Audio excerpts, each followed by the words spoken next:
2027ஆம் ஆண்டு நாடு முழுவதும் மக்கள் தொகை கணக்கெடுப்பு நடைபெறவுள்ள நிலையில் தமிழ்நாட்டில் 3 தாலுகாக்களில் மாதிரி கணக்கெடுப்பு நடைபெற்று வருகிறது.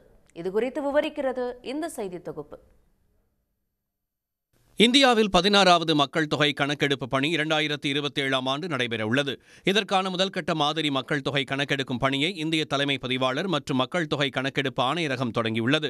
அதன்படி கிருஷ்ணகிரி மாவட்டம் அஞ்செட்டி தாலுகாவில் உள்ள 197 கிராமங்களில் வீடு வீடாக சென்று 15 கண்காணிப்பாளர்கள் டிஜிட்டல் முறையில் கணக்கெடுக்கும் பணியை செய்து வருகிறார்கள். மாதிரி மக்கள் தொகை கணக்கெடுப்புங்க சார், இது தமிழ்நாட்டில் 3 இடத்துல பண்ணுறாங்க. அதில் கிருஷ்ணகிரி மாவட்டத்தில் அஞ்செட்டி தாலுகாவை பைலட் தாலுக்காவாக எடுத்து பண்ணிட்டு இருக்கேன் சார். 15 தேதி வரல இந்த ஒர்க் முடிஞ்ச உடனே 15 தேதிக்கு அப்புறம் வீட்டில் எவ்வளோ உறுப்பினர் இருக்கிறாங்க அப்படின்றத கணக்கெடுப்பு நடத்தி புள்ளி விவரம் இந்த மாத இறுதிக்குள்ளார முடியும் சார்.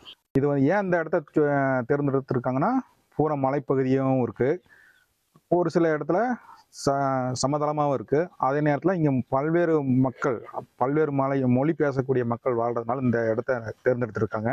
இதேபோன்று தமிழ்நாட்டில் காஞ்சிபுரம் மாவட்டம் மாங்காடு தாலுகாவிலும் திருவள்ளூர் மாவட்டம் ஆர்கேபேட்டை தாலுகாவிலும் மாதிரி மக்கள் தொகை கணக்கெடுப்பு பணி நடைபெற்று வருகிறது. வரும் 30ஆம் தேதி வரை 20 நாட்கள் முதல்கட்ட மாதிரி மக்கள் தொகை கணக்கெடுப்பு பணி நடைபெறும் என தெரிவிக்கப்பட்டுள்ளது. உடனுக்குடன் செய்திகளை தெரிந்து கொள்ள சன் நியூஸ் பெல் ஐகானை கிளிக் பண்ணுங்க.